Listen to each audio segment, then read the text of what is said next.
Tengan ustedes muy buenas tardes. Es para la Sociedad Argentina de Infectología un verdadero placer mantener este tipo de encuentros con la comunidad científica, con nuestros socios y también con el público en general, ávidos, como están todos y estamos todos, de contenidos serios, chequeados, rigurosos, en épocas que, como siempre solemos decir, eso que dice la OMS con tanto rigor, con tanta precisión,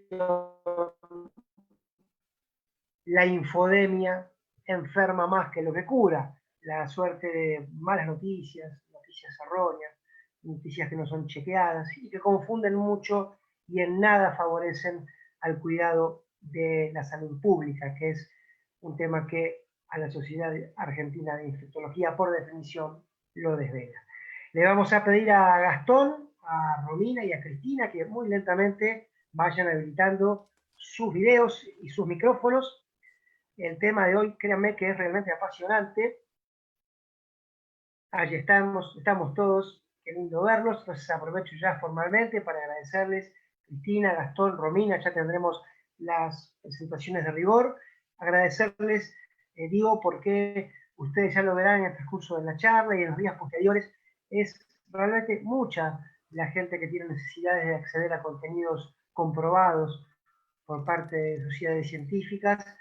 Hay, hablando de angustia, una verdadera necesidad de la gente de acceder a contenidos comprobados y mucho más en la comunidad médica, así que entiendo que la jornada de hoy va a ser súper provechosa. Yo me voy a ir en un ratito, le aviso a los espectadores, ya son casi 600 que están allí del otro lado, que esta charla va a quedar grabada, que después van a poder acceder a ella desde nuestro sitio web, desde nuestro sitio de Facebook, desde YouTube, y compartir con aquellas personas que lo deseen. Dicho esto, Cristina, todo tuyo, nos vemos en un ratito. Bueno, muchas gracias. Buenas tardes a todos. Yo soy la coordinadora de la Comisión de HIV, SIDA y Enfermedades de Transmisión Sexual de la Sociedad Argentina de Infectología. Y esto lo digo con mucho orgullo porque la verdad es que es una comisión que está compuesta por unos 20 profesionales infectólogos de muy buen nivel y que acompañan a la sociedad con todas sus actividades. Estos webinars que venimos haciendo todos los miércoles, aparentemente cumplen una función, ya que tenemos muchos espectadores. Hoy lo que pensamos hacer fue hablar un poco de enfermedades de transmisión sexual. Generalmente se habla mucho más de HIV, como si fuera la cosa más moderna, etcétera, pero todos sabemos que las enfermedades de transmisión sexual no solo no desaparecieron, sino que han aumentado mucho. Sobre todo sabemos que la sífilis es una enfermedad que tiene en este momento gran auge. Pero la pregunta es cómo juega ahora la pandemia con esto, cómo juega el distanciamiento social. Esto nos está protegiendo un poco más también de estas cosas. Bueno, pedimos a Romina y a Gastón que actualizaran un poco el tema y nos contaran un poco lo que ellos han podido leer y la experiencia propia que tienen. Romina Mauas es médica, especialista en medicina interna e infectóloga, y es la coordinadora médica de Helios Salud, que es uno de los consultorios del doctor Estambulián, que se dedica específicamente al tema de HIV y enfermedades de transmisión sexual. Así que Romina empieza con la primera parte de esta charla. Bienvenida. Bueno, gracias. Hola a todos. Espero que se escuche bien. Y bueno, un poco como dijo Cristina en la introducción, la idea era abarcar temas que tratamos en la comisión y que todavía no habían sido planteados o focalizados. Y nos preguntamos, la verdad es que con Gastón nos preguntamos en este contexto, en ese escenario que planteó Cristina justamente, cómo impactaría la pandemia justamente. Así que voy a compartir mi pantalla.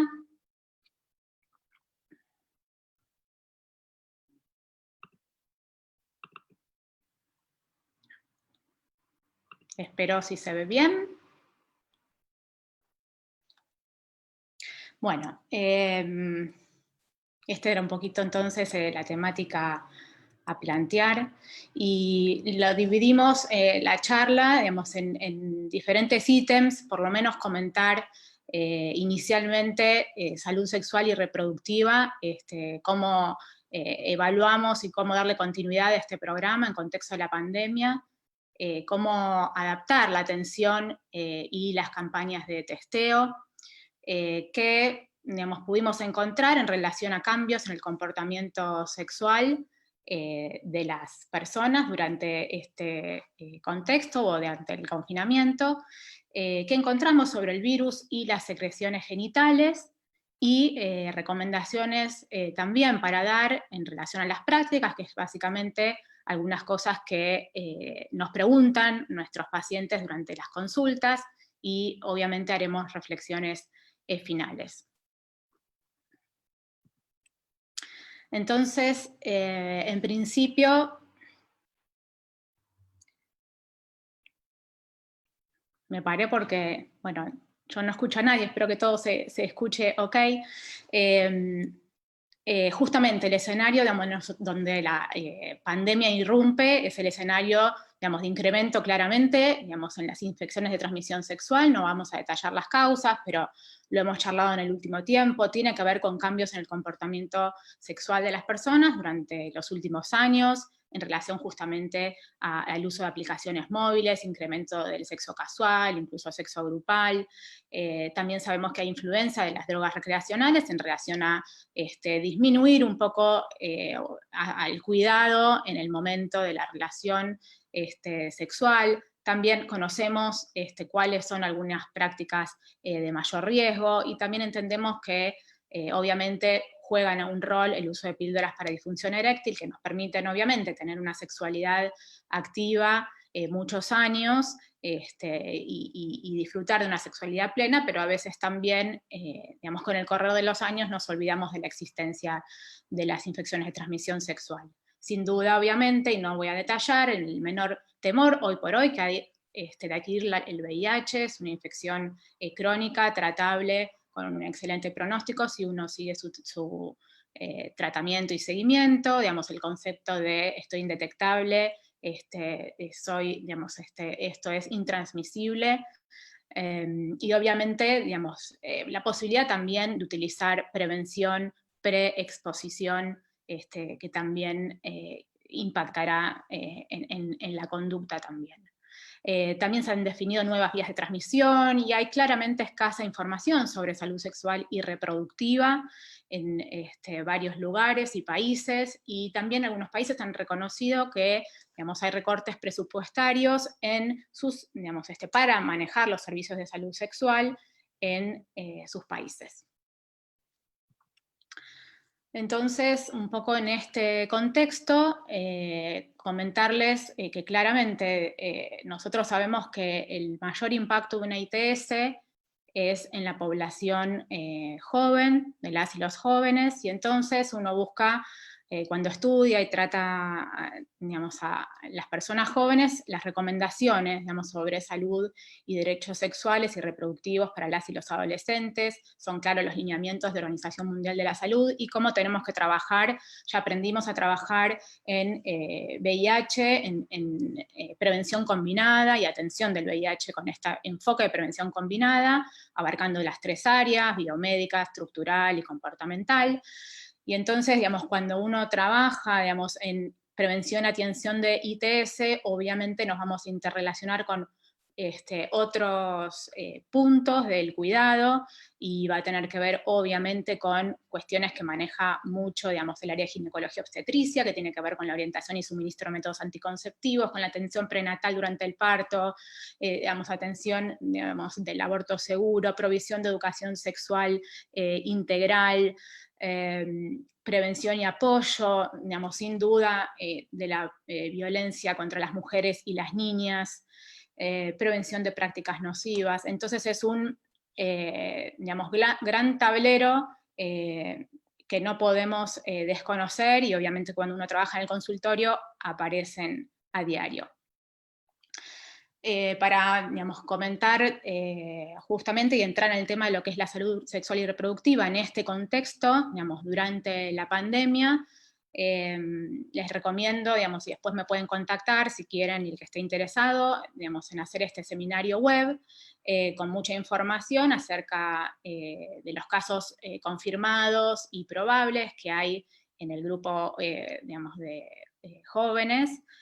Claramente, digamos, los casos confirmados siempre sabemos que, digamos, el predominio son mayores de 40, 45 años, pero no es tampoco despreciable, y hay que tener en claro, digamos, esta base de datos que analizó la Organización Mundial de la Salud, digamos, que analiza 25 países, al 24 de abril, comentan que el porcentaje acumulativo de casos probables o confirmados en menores, digamos, de 24 años fue del 10%.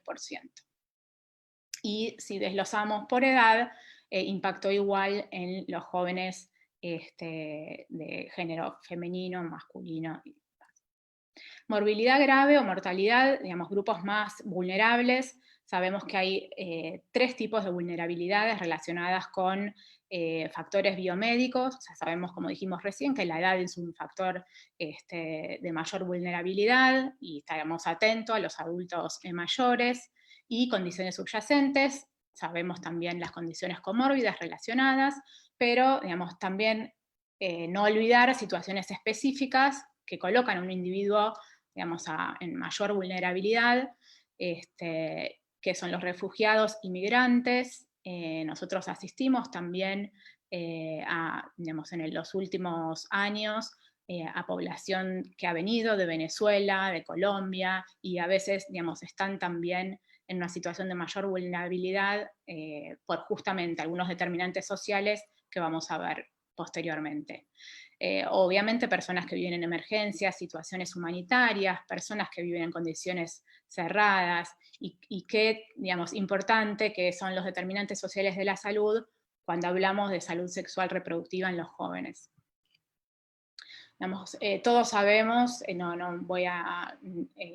esto es un pantallazo y no hace falta más que, digamos, ver cómo está impactando la pandemia en individuos, digamos, vulnerables en cuanto a determinantes sociales, en relación a falta de agua, limpieza y saneamiento, acceso a atención médica y servicios básicos, hacinamiento, etcétera, que las conocemos muy bien, y, digamos, no olvidar que nosotros atendemos comunidades que, digamos, están marginalizadas y muchas veces desatendidas. Entonces, digamos, los jóvenes y algunos en especial tenemos que poner bastante foco. Esto, justamente en base a eso, rápidamente, digamos, ONU-SIDA, UNFPA, UNICEF, OPS, sacaron rápidamente un llamado de atención en relación a que la respuesta a COVID-19 en América Latina y el Caribe debe respetar obviamente los derechos humanos y no aumentar el estigma y discriminación por orientación sexual e identidades de género. Digamos, un colectivo obviamente que digamos, es habitualmente más estigmatizado y discriminado, y que en este contexto puede verse agravada esa situación. Y también desde el Ministerio de Salud rápidamente se hicieron recomendaciones para garantizar el acceso a la salud, digamos, de esta población.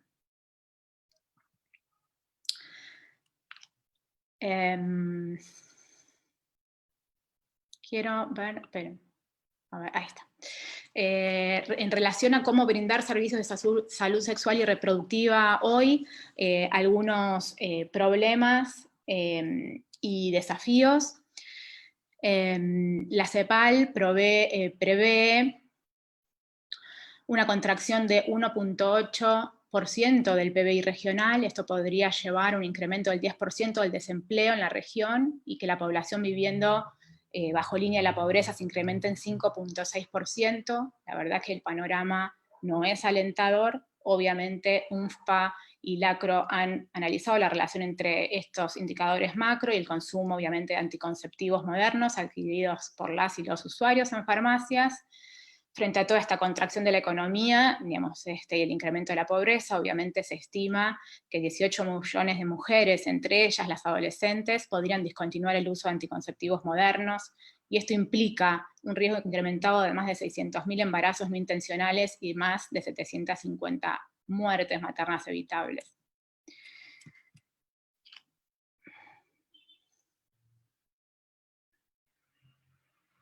Y acá se me frenó la presentación. A ver.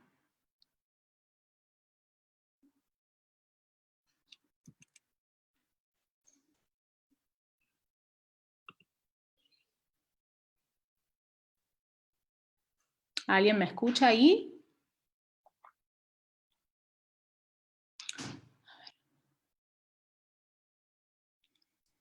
Yo te escucho, Romina. No yo sé también, si Diego escucha perfecto. puede ayudar en algo. Sí, a ver, no puedo pasar la diapo. Voy a volver a intentar. Ponete en la diapositiva que tendrías que pasar y compartí pantalla con esa diapositiva puesta. A ver. No.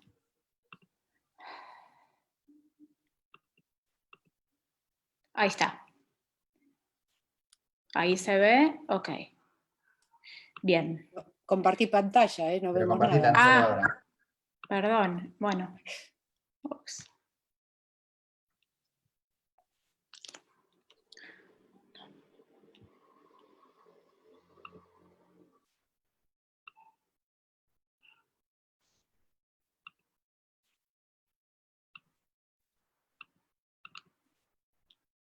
Ahí estamos. Ahí está. Pero no la pasa. A ver. A ver. No. Por eso salí y poné la próxima. Y compartí pantalla con la próxima puesta.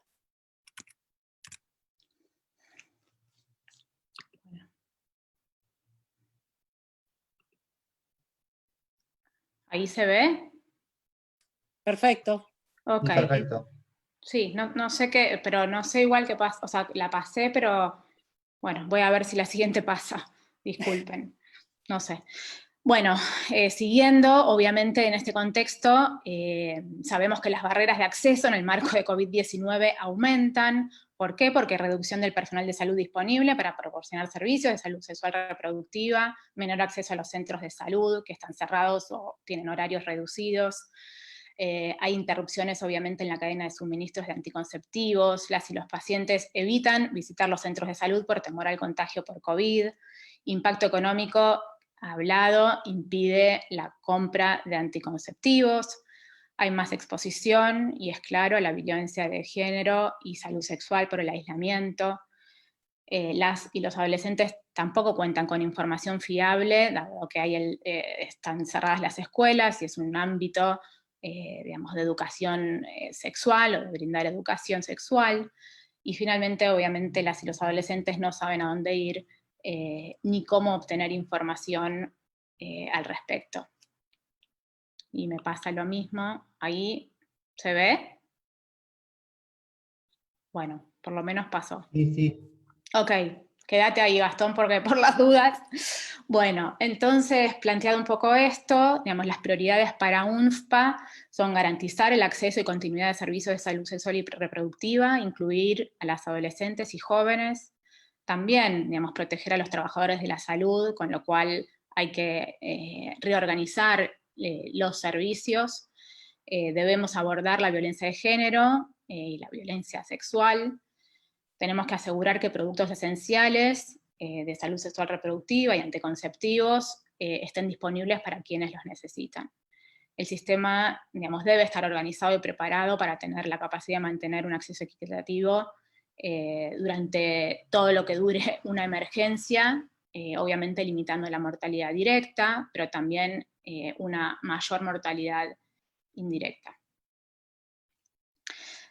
¿Cómo reorganizar los servicios de salud sexual y reproductiva? Debemos incorporar modelos innovadores. Se habló en varias otras sesiones de complementarnos la atención con telemedicina, divulgar también a través de, digamos, diferentes medios, información, buscar modelos alternativos de entrega de anticonceptivos y tratamientos, obviamente, para VIH, ITS y medicamentos esenciales para la salud sexual. Tenemos que visibilizar a la población más vulnerable, que en este caso son los jóvenes, y, digamos, llegar a través de mensajes que pueden ser a través de las redes sociales, y, digamos, otras tradicionales, informando por lo menos cuáles son los servicios disponibles, el horario, digamos, a veces se pueden incorporar también el chat en línea que hace routing y puede también ir guiando al individuo en su consulta. También los servicios educativos, estar atentos y organizar sesiones con docentes, estudiantes y familias sobre temas de ESI y prevención de violencia que vamos a comentar también.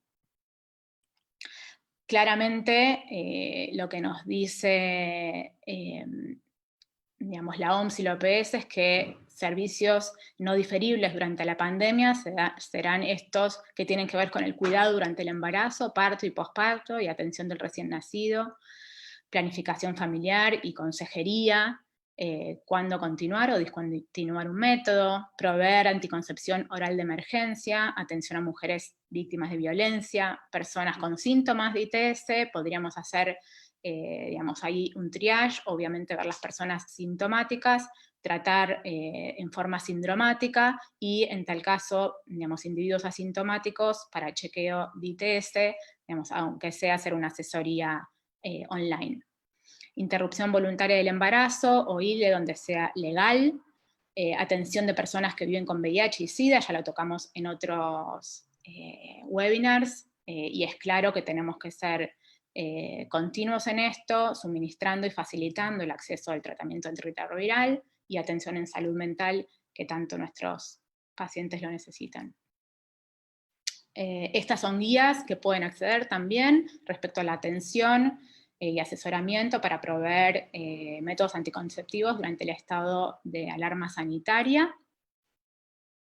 Y hay claramente respuesta en países frente a esto. Se han creado a nivel municipal y provincial, nacional, diversos modelos de atención. No voy a ser tan detallista, pero hay digamos, buenos ejemplos de consejería virtual y telefónica sobre ITS y VIH en Cuba.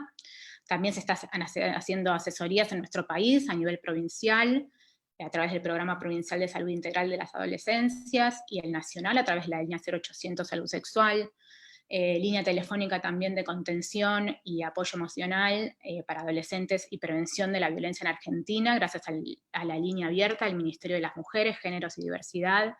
En España y Estados Unidos otros ejemplos, y el caso de Inglaterra claramente, siempre a la vanguardia en salud sexual y reproductiva, digamos, ya con guías planteadas de cómo atender a distancia y proveer cuidados seguros y confidenciales.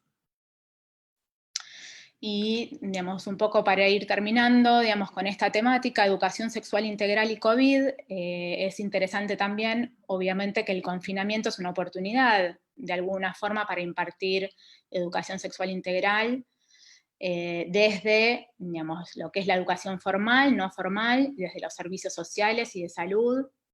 Es una oportunidad también para identificar diversas vías para acercarse a las y los adolescentes, a través de internet, de la radio, de la TV, digamos, están constantemente conectados, así que también es una oportunidad.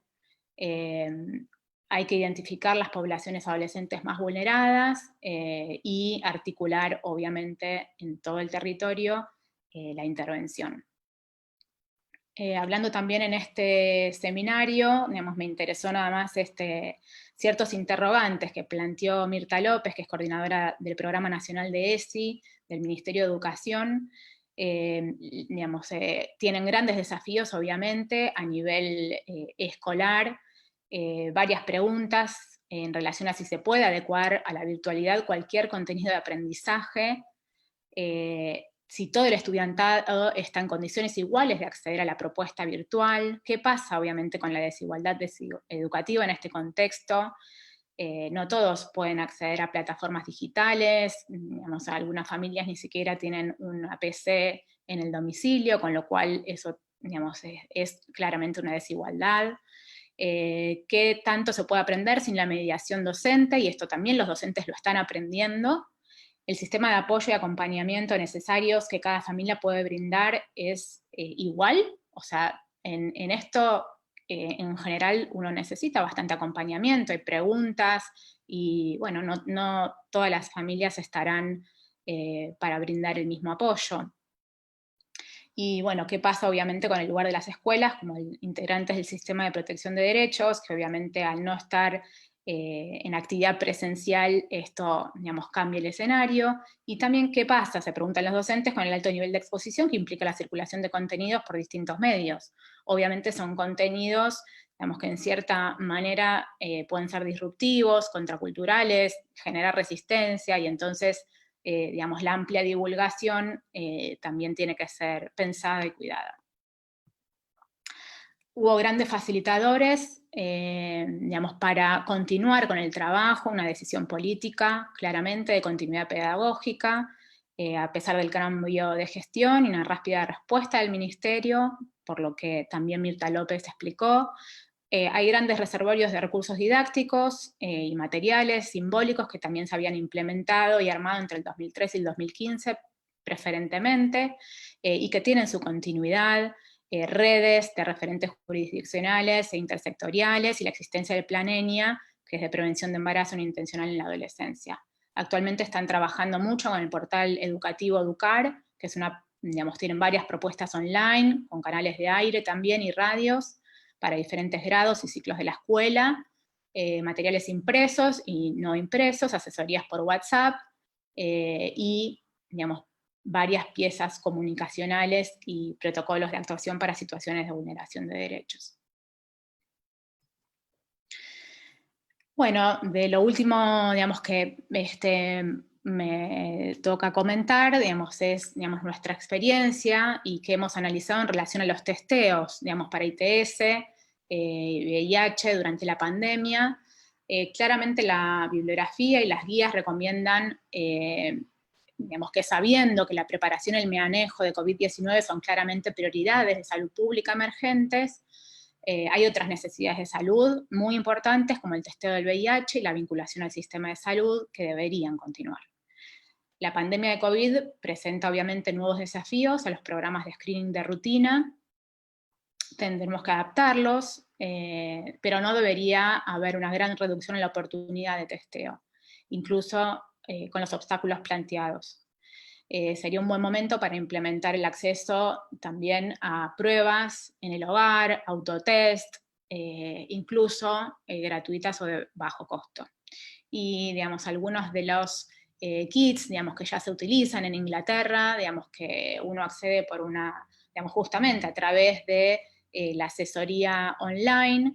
Ellos tienen, digamos, digamos, amplia demanda de los servicios que deciden básicamente ver presencial o veían presencial a las personas sintomáticas, o sea, con ITS sintomática, y en los casos asintomáticos de chequeo, digamos, se les envía una encuesta y también se les envía el Free Test Me, digamos, con todos los las especificaciones de cómo tomar las muestras, tanto el hisopado vaginal, el hisopado anal, muestras de orina y demás, con los instructivos. Así que creo que quizás la pandemia es una oportunidad para desarrollar estos métodos aquí y movernos al respecto.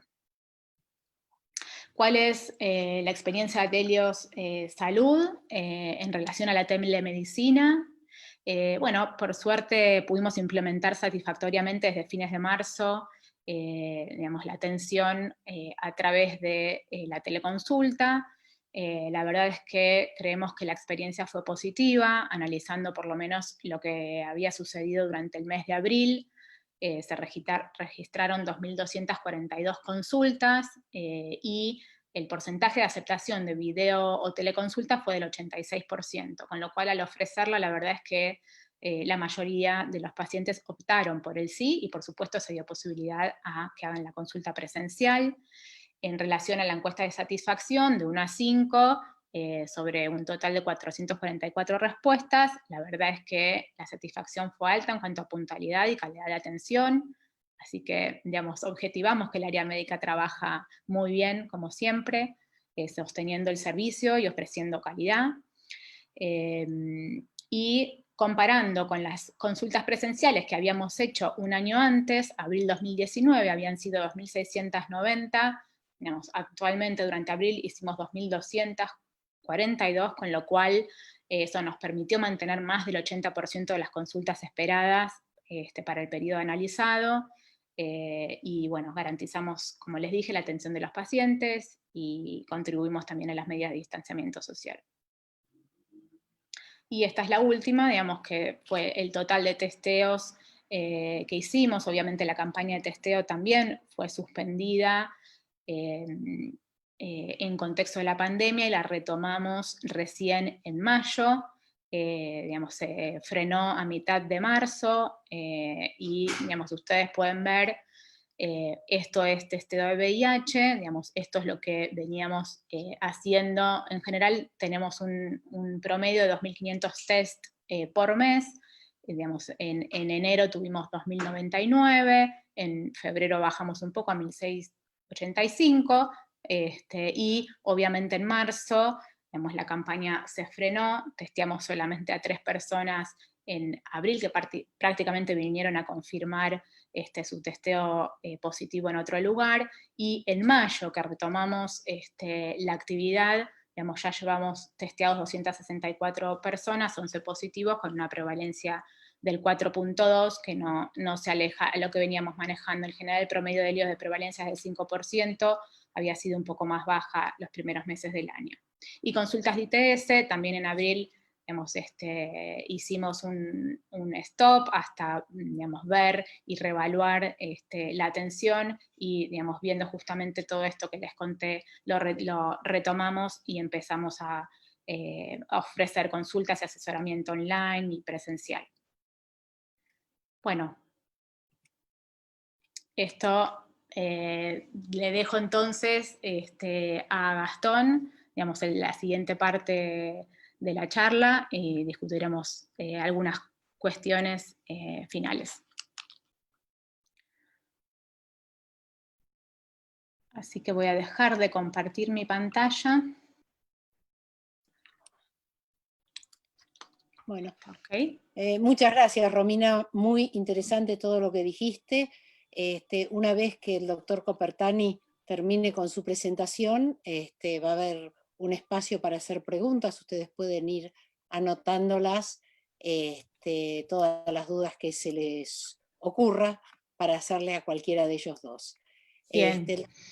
El doctor Perdón Gastón si en algún momento ahí titubeé, porque con el problema técnico a veces te quedás como pensando si está todo ok después, porque sin saber del otro lado si hay alguien, se torna más Lo que difícil. pasa, del otro lado, todos tienen los Sí. micrófonos silenciados para que no se escuchen ruidos.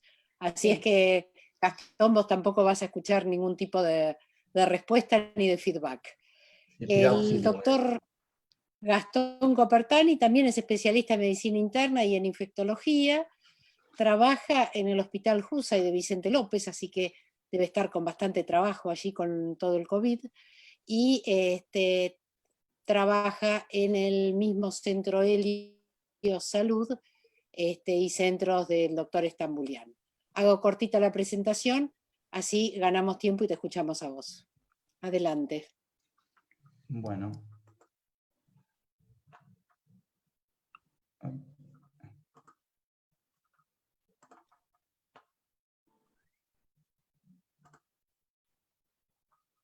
Bueno, gracias por la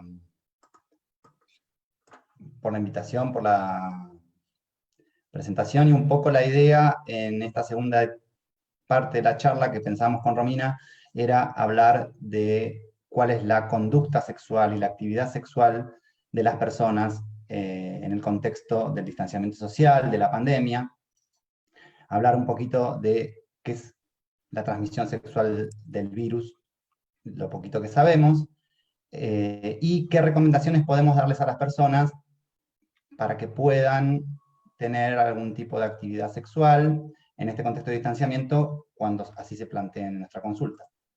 Entonces, sabemos que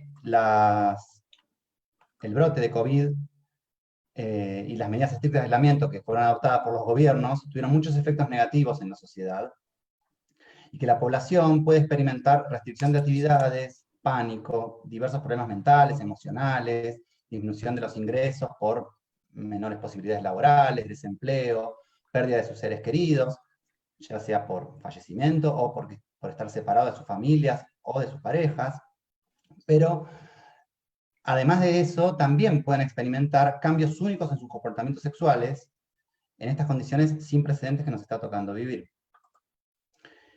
Se ha visto ya en varios estudios en Estados Unidos que las relaciones sexuales frecuentes se asocian con un menor riesgo de eventos coronarios fatales y con cáncer de próstata y de mama.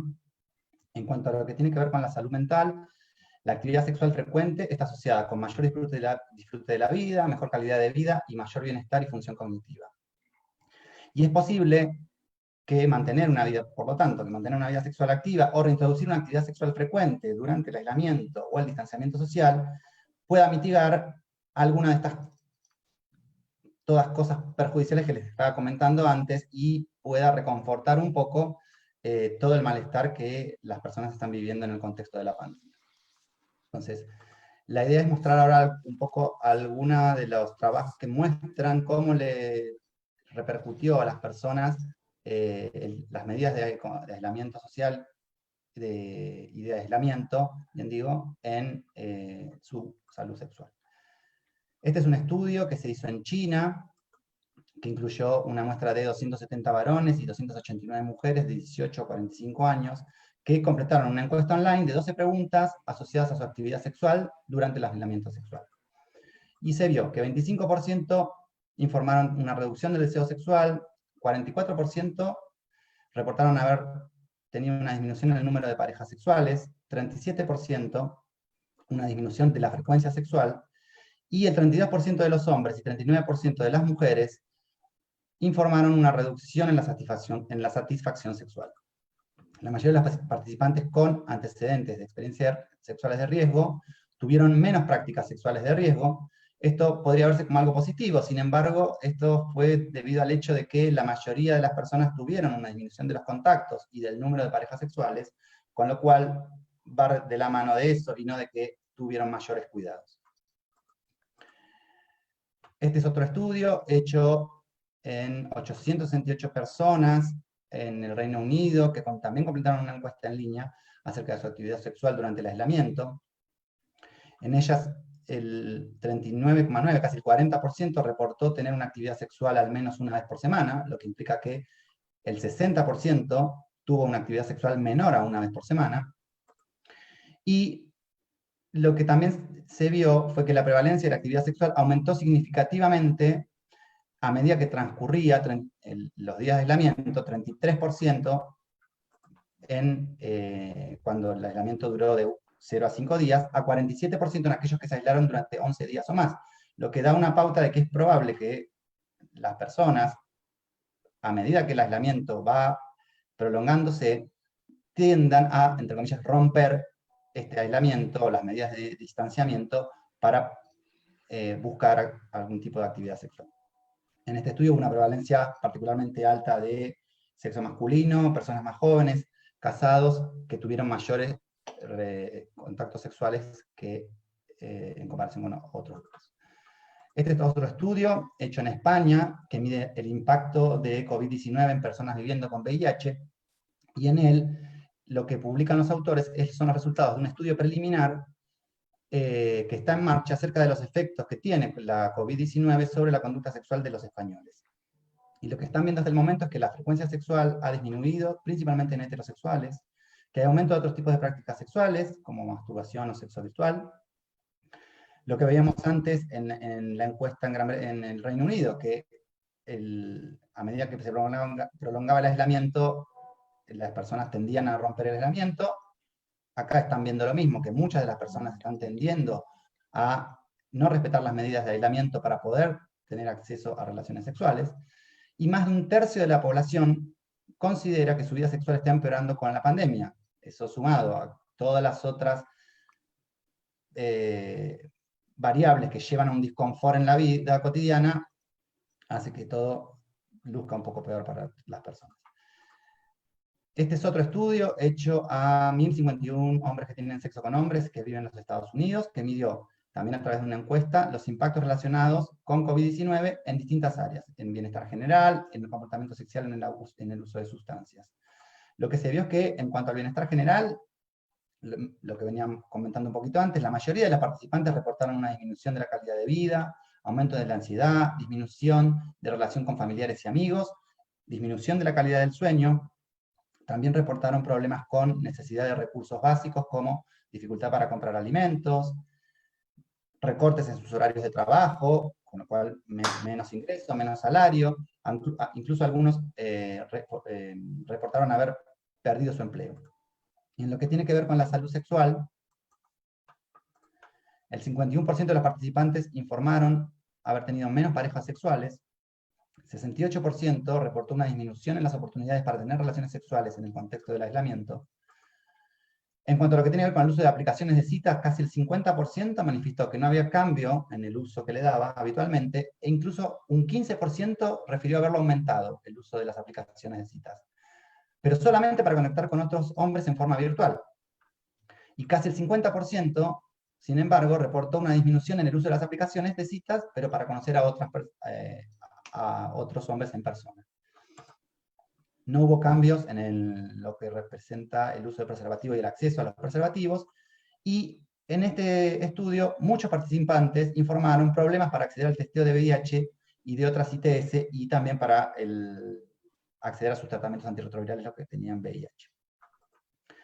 Acá este es un gráfico del mismo estudio, que lo que nos muestra, lo puse para dividir a los participantes en dos grupos etarios, de 15 a 24 años y mayores de 25 años, y lo que se ve es que no hay cambios, prácticamente, en el descenso de número de parejas sexuales. Fíjense, 45% entre los 15 y los 24, versus 53% en los mayores de 25, y el descenso en las oportunidades de tener relaciones sexuales fue de 69% en los 15 a 24 años y de 68%. O sea que no, los problemas sexuales y de la actividad sexual y de la vida sexual no están relacionados o no respetan grupos etarios, afecta a todos por igual. Hay muchos otros estudios, solamente mencionar rápidamente estos tres, que se hicieron, uno en Canadá, también a través de una encuesta, la comunidad LGTBIQ, viviendo con VIH, y otro que se hizo en Turquía, acerca del comportamiento sexual en las mujeres, y en todos ellos las personas que participan del estudio manifiestan una disminución de la actividad sexual, del número de contactos sexuales, y de la calidad de sus relaciones sexuales. Bueno, en cuanto a la transmisión y la posibilidad de transmisión sexual, no hay hasta el momento ninguna evidencia de transmisión en cuanto a lo que tiene que ver con las secreciones genitales. Uno puede decir, cuando una persona va a tener relación sexual con otra, sabemos que el virus se transmite a través del contacto estrecho, a través de las secreciones respiratorias. Por lo tanto, uno puede decir, pero es evidente que una persona se puede contagiar si tiene relaciones sexuales con otra, porque los abrazos, los besos, las caricias, todos son factores de riesgo para la transmisión del virus. Pero no tenemos todavía mucha evidencia, ahora vamos a ver que hay un poquitito, en cuanto a la transmisión sexual estrictamente. Sabemos que el SARS-CoV-2 se detectó en las heces, en el tracto gastrointestinal, en la saliva y en la orina, pero poco se sabe sobre la presencia del virus en semen u otros fluidos genitales, como les comentaba recién. Hace muy poquito, hace 20 días, se publicó este estudio, que es un estudio de cohortes hecho en China, en 38 pacientes que tenían diagnóstico confirmado de COVID-19, a los cuales se les estudió las muestras de semen. 6 de los 38 pacientes presentaron un resultado positivo para SARS-CoV-2 en las muestras de semen. 4 de ellos estaban en fase aguda de la enfermedad y 2 estaban en fase de recuperación. Quiere decir que presentaron estudio positivo en semen más de 14 días después de haber comenzado con los síntomas. Este estudio está limitado porque tiene una N muy pequeña y no tuvo seguimiento posterior. Se requieren más estudios para recabar mayor información acerca de la eliminación del virus, su supervivencia, el tiempo y la concentración en el semen, pero hasta tanto que se cuente con mayor evidencia, sería potencialmente recomendable evitar las prácticas que involucren semen como una medida para protegernos de contagio. Entonces, ¿cómo podemos aconsejar a nuestros pacientes y a la comunidad sobre las prácticas y reducción del riesgo en esta época de aislamiento y distanciamiento social? Como ya más o menos les dije, sabemos que una frecuente y libre vida sexual se asocia con una gran cantidad de beneficios para mantener la salud física y el bienestar emocional. Entre las intervenciones para promover una buena salud mental y física durante el aislamiento, debemos tener en cuenta a la salud sexual como parte de cualquier mensaje, de nuestra consulta, de todo tipo de mensaje, y en los tiempos modernos,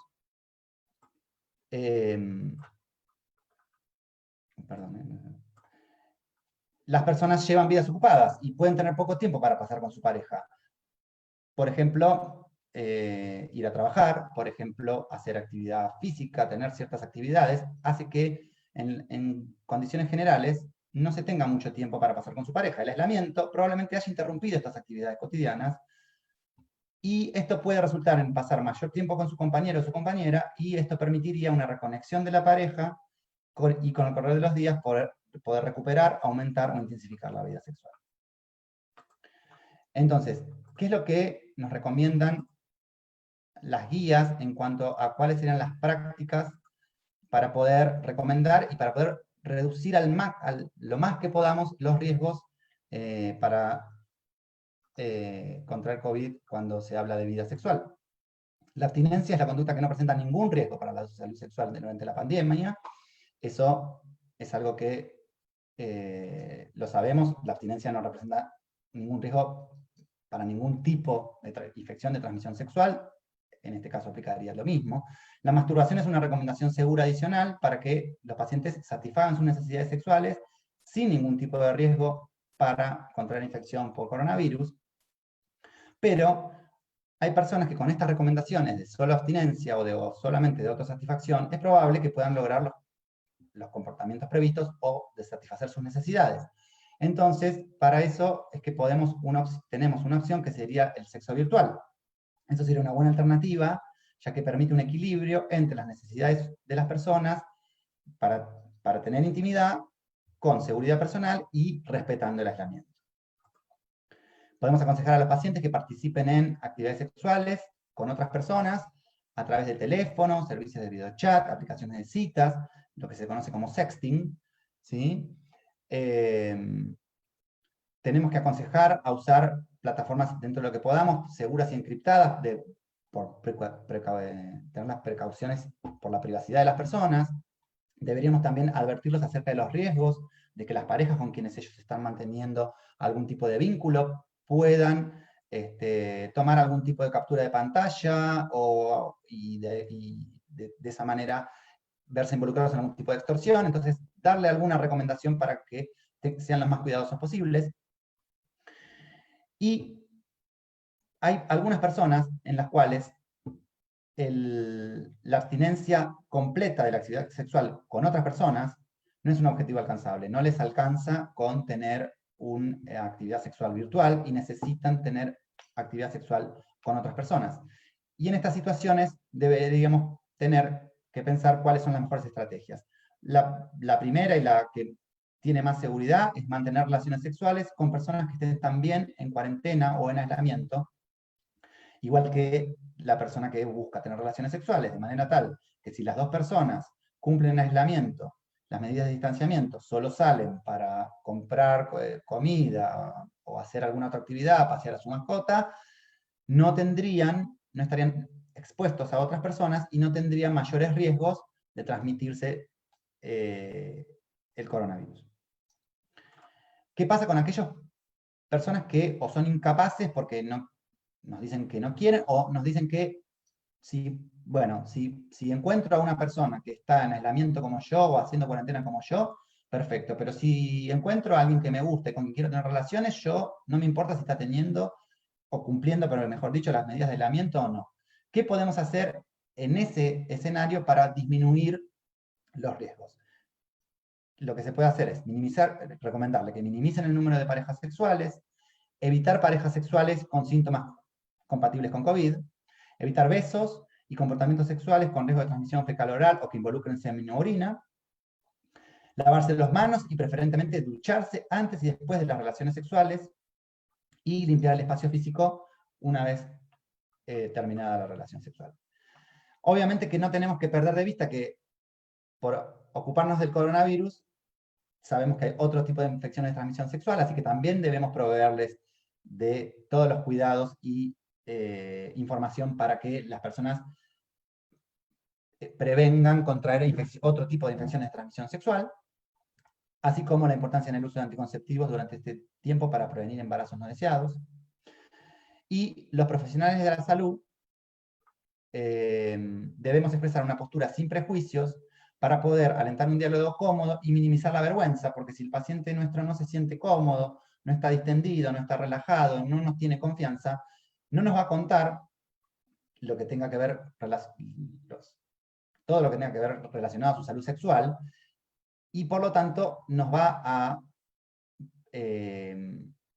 retener información que nos es importante para poder ayudarlo en cómo prevenir y disminuir los riesgos. Bueno, como reflexiones finales que habíamos pensado con Romina, debemos garantizar el acceso y la continuidad de los servicios de salud sexual reproductiva mediante su reorganización, garantizando productos básicos, por ejemplo, el acceso a los anticonceptivos, que hablaba Romina, muy importante, para evitar embarazos no deseados, o la disminución de las muertes maternas, el tratamiento de las infecciones de transmisión sexual, el acceso a las vacunas, a las pruebas diagnósticas, los testeos. Romina también lo mencionó, o sea, debemos enfocarnos y la prioridad hoy en día es la pandemia, es el COVID y la infección por SARS-CoV-2, pero eso no debe ser lo único que prime ni lo único de lo que nos debamos ocupar. Debemos ocuparnos de muchas otras cosas y entre ellas de los testeos. Centrar el esfuerzo en los más jóvenes, que como bien comentó Romina, son uno de los grupos más vulnerables. Abordar la violencia de género, que se ha visto que en esta etapa ha habido un aumento en los casos de violencia de género durante el aislamiento, y entonces no solo dejarla de abordar, sino aumentar nuestros esfuerzos para poder abordarla aún más. Ocuparnos de la atención de los pacientes que viven con VIH y poder darles alguna respuesta a todas las inquietudes, dudas, incertidumbres que se les presentan. Los pacientes tienen muchos temores de si van a ser más susceptibles de contraer infección por COVID, si van a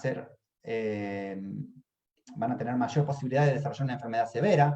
Tienen muchas veces incertidumbre cuando nosotros les planteamos que vamos a espaciar un poquito sus controles semestrales de laboratorio porque están bien y controlados y que no hace falta.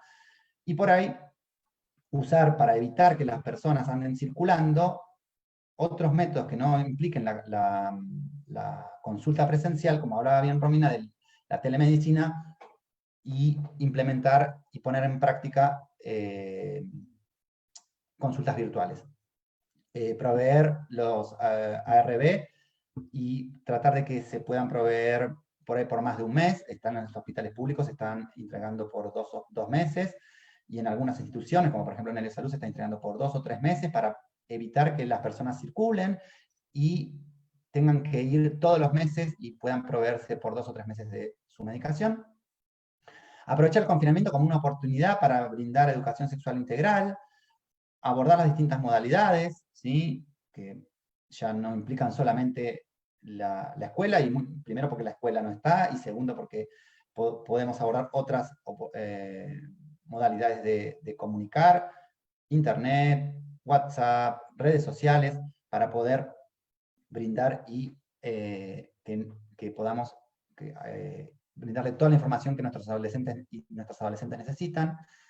Y como les comenté hace un ratitito, tener presente algunas recomendaciones acerca de la salud sexual, más allá de la abstinencia, para reducir el riesgo de COVID-19, y tener, también como les dije hace poquito, una postura sin prejuicios, poder lograr una empatía con nuestro paciente para poder entender lo que le pasa y para que desde ese entendimiento, aun cuando no estemos de acuerdo en lo que él nos plantea y lo que nos parece que va a hacer, poder darle alguna recomendación, algún consejo o alguna indicación médica, porque si no podemos comprender lo que le pasa y lo vamos a juzgar, no vamos a poder ayudarlo y tampoco el paciente nos va a poder o no va a tener la confianza y ni el estar relajado como para poder contarnos y buscar nuestra ayuda. Bueno, muchas gracias, eso es todo. Espero que se haya escuchado todo.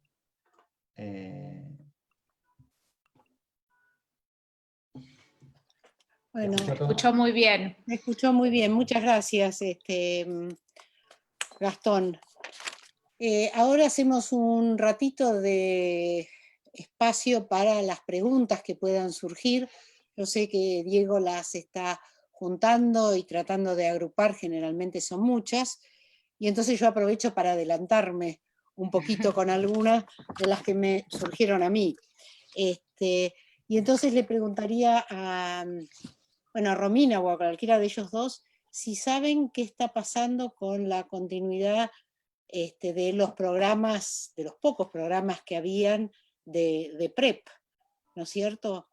Y la otra pregunta que se me ocurrió mientras lo escuchaba hablar a Gastón era, no dijo nada acerca del barbijo o el tapabocas durante la relación sexual. ¿Hay algún tipo de recomendación con respecto a esto?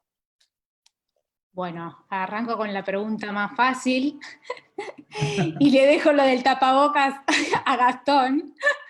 En relación a los programas de PrEP, a nosotros nos pareció interesante la continuidad del programa de Brasil, que es PrEP 1519, dirigido a adultos jóvenes, muy jóvenes, y que es, digamos, de las estrategias más grandes que hay en la región. Ellos hicieron un plan de continuidad del programa, con una convocatoria, obviamente, que continuaron haciéndola online, y haciendo las primeras 2 consultas, básicamente, por videoconsulta. Primero, digamos, detectando a ver el adolescente o la adolescente que estaba interesado en iniciar la profilaxis y evaluando, obviamente, el riesgo, como se hace habitualmente, y después sí, digamos, lo que están haciendo es hacer la consulta presencial, digamos, para el inicio de PrEP, y obviamente hacer la valoración basal, digamos, con todos los testeos serológicos y descarte de ITS en la primera consulta. Esa pautada presencial, con horarios muy claros, intentando mantener distanciamiento, o sea, con todas las pautas de cuidado el personal de salud, y posterior, digamos, una vez que inician PrEP, les están enviando, digamos, una entrega, digamos, de medicación para 4 meses, y les entregan 2 kits de autotest para VIH,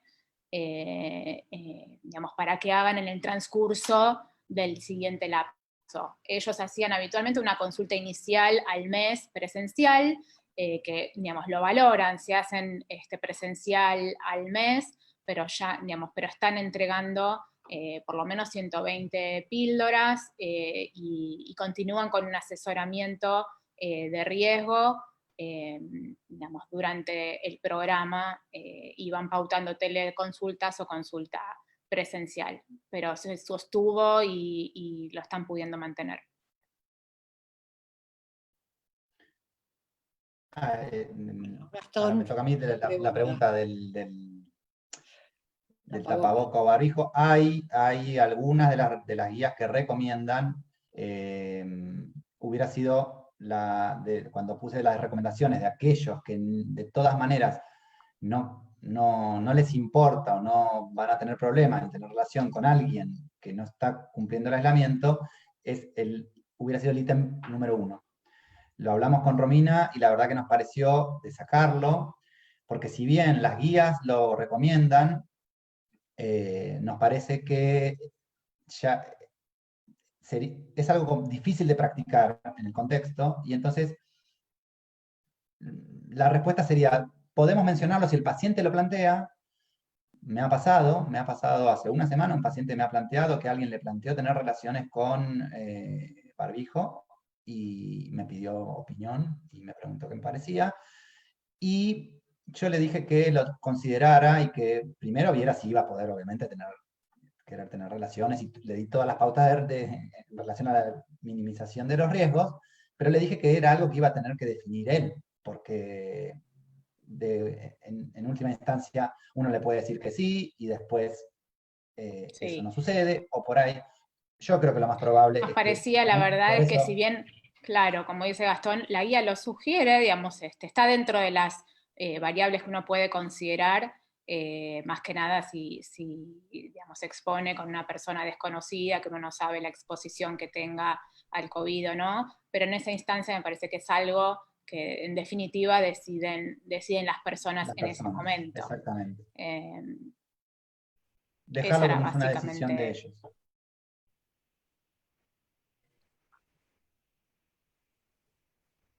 No sé si hay Bueno, alguna pregunta, Diego. Diego, no ¿Del sé si hay público? preguntas que vos tengas del público. Básicamente está,